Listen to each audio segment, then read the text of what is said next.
Institute of Chartered Accountants. And they are on set with me here this morning, and it's basically to talk about the updating of their rules and regulations for the membership. It's 46 years since ICATT has actually been around, and I'd like to say and welcome Derek Mohammed, who is the immediate past president, who's actually sitting right next to me, and also Priya Narayan Singh, who is the current ICATT president. So good morning and welcome to GMTT, and Happy New Year to you both. Good morning and Happy New Year to you. Same to you. All right, so ICATT.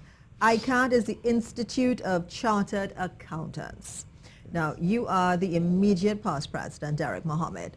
What is ICATT all about? It's been around for like 46 years. Tell us. Yes, so ICATT was incorporated by an Act of Parliament, Act 33 of 1970, and basically, in a nutshell, it came into being to regulate the accounting profession in Trinidad and Tobago, and regulate in terms of we actually serve a dual purpose, basically to support our membership, the accountants, by providing a platform for education, development, and also for regulation in the event that you have an accountants going rogue and not doing what they're supposed to do. So basically we serve a dual purpose. You say accountants going rogue. It's something that you don't actually, sometimes, yes, you may hear accountants, jimmying the books and stuff like that, but is that a regular occurrence in Trinidad and Tobago, since you brought it up? Well, it does happen, and we do actually have a disciplinary process and an investigation process in place to do just that, to investigate and discipline. So if it is that you have an accountant and that you believe that that he did not act in the best interest, there is actually a code of ethics by which the profession operates, as with every other profession. And if you think that your accountant is in breach of the code, then you have the right to, file a complaint with our corporate secretariat, and then it goes to our investigations committee, who then determines whether there's a prima facie case to answer. And if there is, then it goes through the necessary channels, all the way up to disciplinary. I don't want to beleaguer the point, but is it that if that is the case, that someone finds that their accountant has been, doing something that they figure is not right, and they report it to ICATT, does that accountant have to be a member of ICATT, or will you still, they have to be? Unfortunately, our current rules, as it exists right now, ICATT can only regulate its members. We can't regulate, unlike the other professions, such as, and this is one of the fixes that we are looking to eventually make down the road. Okay, how many members do you have at this point? We roughly have about 1,300 members right now. Yes. And how many accountants would you say are in Trinidad and Tobago? Do you have an idea?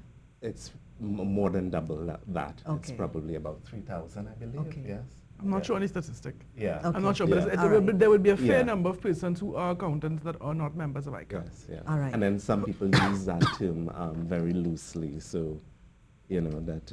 Accountants, you mean? Yes. Correct, yeah. Because they just do books here, then there, and they say they're accountants. Exactly. So when we talk qualified accountants, and then persons who practice as accountants. Yeah.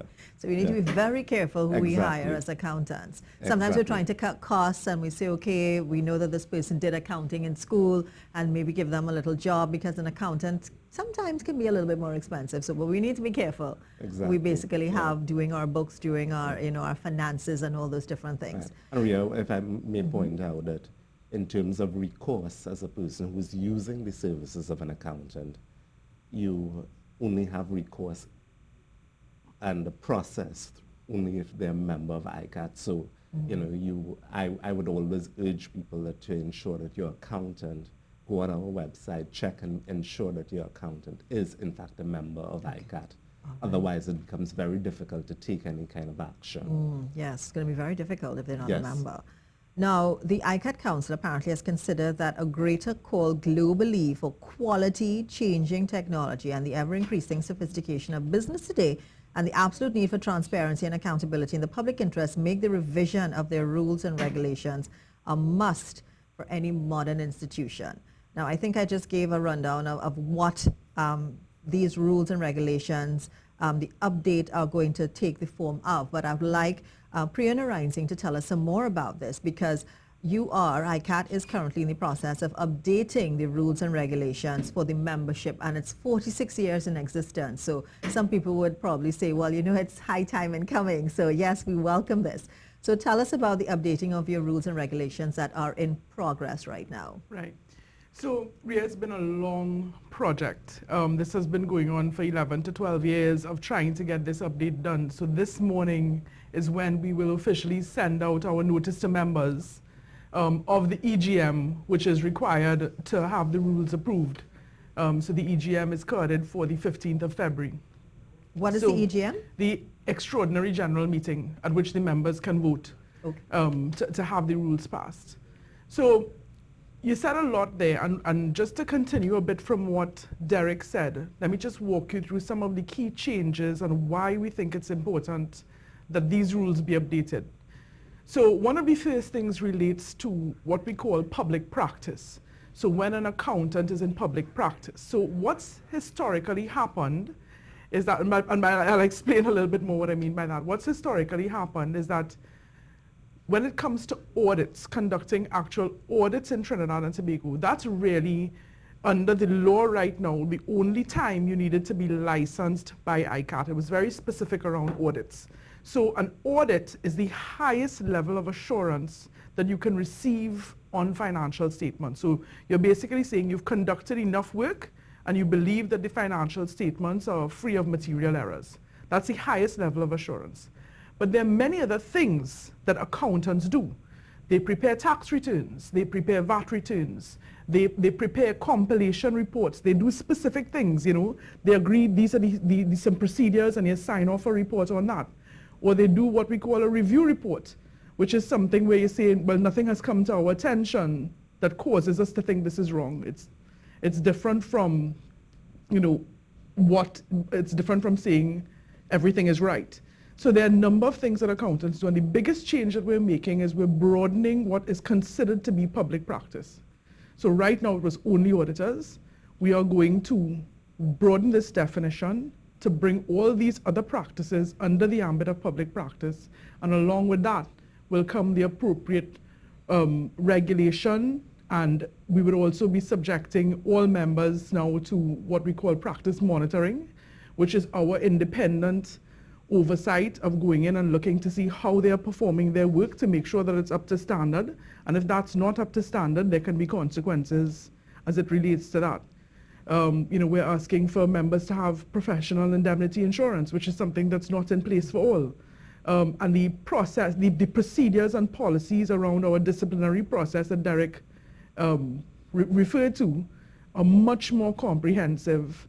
And one of the main things that we've done is we formed what we call a disciplinary panel, which is now 30 persons that will sit on this panel that can be called upon. It includes non-accountants and lawyers that can be called upon to adjudicate the various investigations and disciplinary matter, which we found was necessary because Trinidad and Tobago is so small. Conflicts of interests arise so easily that having sitting panels, you'd have people recusing themselves. So this makes us much more flexible and allow us to respond to this.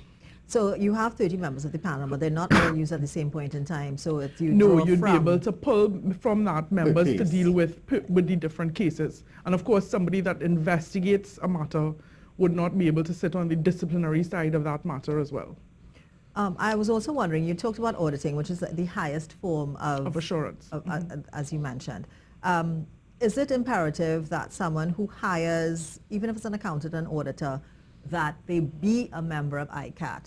Should it be mandatory in a sense that all auditors should be members of ICATT? It is right now, so that the only persons licensed to sign audits in Trinidad and Tobago have to be members of ICATT and licensed by ICATT. So if you have someone, and it does occur, you do have people that issue audit reports that are not members of ICATT, and that is illegal in simple terms. But we can only deal with that, so we can't regulate those persons. What we can do is just keep reminding the public to check our website, as Derek said, where we have clear listings of who our members are and who our practicing members are. A practicing member would be, at this stage, a person licensed to sign off on those audits. All right, and this is all going to be on the website. Your members are going It's to be on already the there. website. Yeah. So it's there. What is the website so that people can check? Because it's important, and we need accountants. We need accountants to do our business. So you can check the ICATT website and find out exactly what needs to be done. It's important for your safeguarding, the public out there, citizens of Trinidad and Tobago, business people of Trinidad and Tobago, even small businesses who may want to hire an accountant. You know, it's imperative for your safety to safeguard yourself. So ensure that they are in fact a member of ICATT. Ask or check the website as well. If especially if you ask and they sound a little bit iffy, it's like, well, check the website, because all your members, you said, are on the website. Yes. Yes. Right, great. So we do look forward to hearing more about the updating of the rules and regulations for the membership. It's 46 years. So it's long-standing, and I'm pretty sure that it has many more to go. I think more of the accountants need to get be a member of as well, applying to be a member of ICATT. So I certainly hope that that happens as well for everyone's protection, basically. So thank you for coming, letting us know about the updating of the rules and regulations. ICATT, remember, it's the Institute of Chartered Accountants.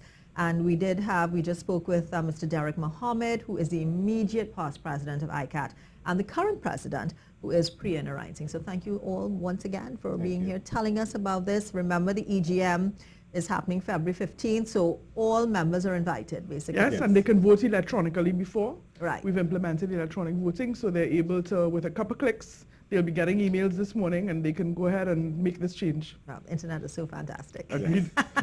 So thank you all once again. As we found out the process and the updating of the rules and regulations of ICATT here on GMTT.